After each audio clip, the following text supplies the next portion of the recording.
안녕하세요. 광화문인 코실 최이코입니다. 최근 8월 소비자 물가 상승률이 통계 집계사상 처음으로 마이너스를 기록하자 저물가 우려를 넘어 디플레이션 공포심까지 자극하는 말들이 마구 넘쳐나고 있습니다. 디플레이션의 공포, 사상 첫 마이너스 물가, 나랏돈 풀어도 마이너스 물가, 사실상 디플레이션. 듣기만 해도 오금이 저려오는데요.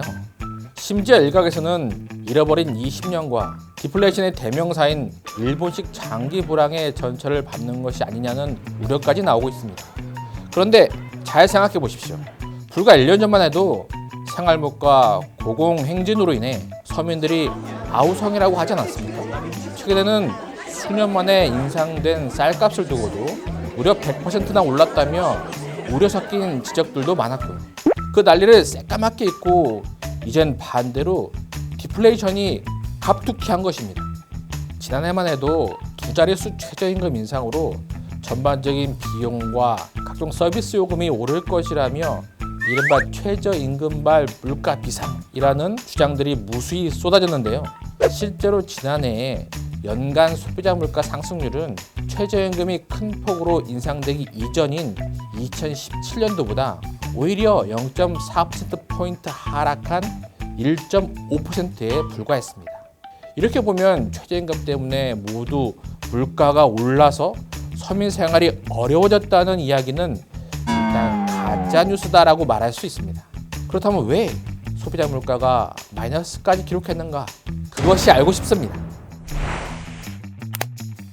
그 배경을 간단히 살펴보자면 농산물과 석유류의 가격 하락의 영향이 가장 크게 작용했습니다. 농산물의 경우 지난해 역대급 폭염으로 인해 농산물 가격이 급등했습니다. 그런데 올해는 기상 여건이 양호해 생산량이 크게 증가하면서 가격이 폭락한 탓에 전년 대비 농산물 물가는 무려 마이너스 11.4%나 하락했습니다. 석유류 가격도 지난해 국제유가 상승으로 석유류의 가격은 12%나 급등세를 나타냈습니다. 그런데 이후 무슨 일이 있었나요? 유류세 감면 조치가 있었고요. 국제유가도 그 이후 안정세를 찾기 시작했습니다. 그래서 지난 8월에는 석유류의 가격이 전년 대비 마이너스 6.6%로 큰 폭의 하락세를 보인 것입니다. 통계청 자료에 따르면 이러한 농산물과 석유류 가격 하락만으로 전체 소비자 물가 상승률이 거의 마이너스 0.9%포인트 떨어지는 효과를 가져왔음을 알 수가 있습니다. 그래서 상황에 따라 이렇게 변동폭이 큰 농산물과 석유류 가격을 제외하고 산정된 물가 상승률, 근원 물가라는 지표를 함께 고려할 필요가 있는데요. 이 근원 물가 상승률은 0.9%로 지난해 8월과 똑같은 수준입니다. 근원 물가라는 측면에서 보면 소비자 물가는 큰 변동 없이 안정되어 있다라고 볼 수 있는 것이죠. 그럼에도 불구하고 소비자 입장에서는 물가가 0%라니 전혀 체감되지 않습니다. 하지만 소비자들은 당장 눈앞에 늘어난 식비 지출이라든지 급등한 몇몇 품목들만 기억을 하시고 크게 떨어진 물가는 잘 기억하지 못하는 경우가 많습니다.